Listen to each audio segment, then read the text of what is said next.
একদম ভিভিআইপি আমাৰ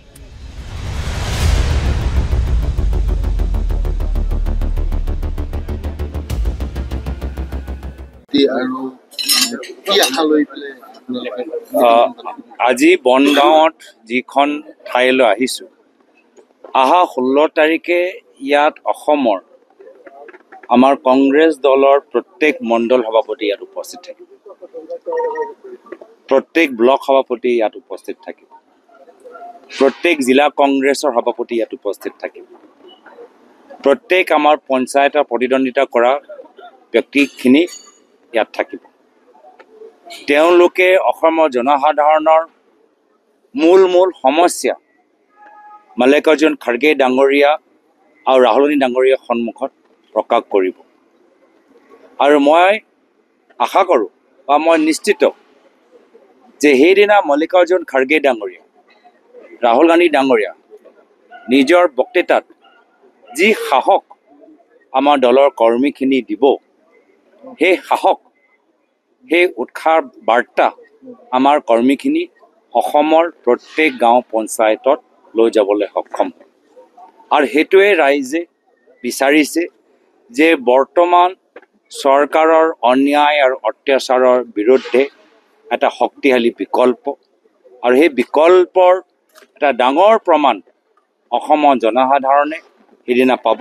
আৰু তাৰ পিছদিনাও, তাৰ পৰৱৰ্তী দিনত যেতিয়া আমাৰ কৰ্মীখিনি ৰাহুল গান্ধী ডাঙৰীয়া, মাল্লিকাৰ্জুন খাৰ্গে ডাঙৰীয়াৰ নিৰ্দেশখিনি যেতিয়া পৰৱৰ্তী দিনত নিজৰ গাঁও পঞ্চায়তত যেতিয়া ৰূপায়ণ কৰিব তেওঁলোকৰ পৰামৰ্শখিনি, তেতিয়া আপোনালোকে দেখা পাব যে চাৰিওফালে অসমৰ জনসাধাৰণৰ মাজত এটা নতুন উদ্যম সৃষ্টি হ'ব আৰু বৰ্তমান চৰকাৰৰ অপশাসনৰ বিৰুদ্ধে মাত মাতিবলৈ এটা সুযোগ তেওঁলোকে পাব। আমি বাৰম্বাৰ অমানৱীয় এই কাৰ্যসূচী কংগ্ৰেছ দলৰ পৰা আমি গৰিহণা দিছোঁ। চৰকাৰে আজিৰ তাৰিখত বুজাব পৰা নাই যে যিখিনি মানুহ উচ্ছেদ কৰিলে তেওঁলোকে থাকিব ক'ত। আজিৰ তাৰিখত তেওঁলোকে ক'ব পৰা নাই। আজিৰ তাৰিখত বৰ্তমান চৰকাৰে এই কথাটো ক'ব পৰা নাই কি য'ত তেওঁলোকৰ দলৰ নেতা, পালি নেতা নিজে PGR VGR মাটি দখল কৰিছে, সেই মাটি তেওঁলোকে কেনেদৰে JCB বুলডোজাৰ চলাই বিজেপি পালি নেতাসকলক খেদিব, সেইখিনি ক'ব পৰা নাই। এই মূল কাৰণ যে আমি বুজি পাইছোঁ ইয়াত ৰাজনীতি জড়িত হৈ আছে।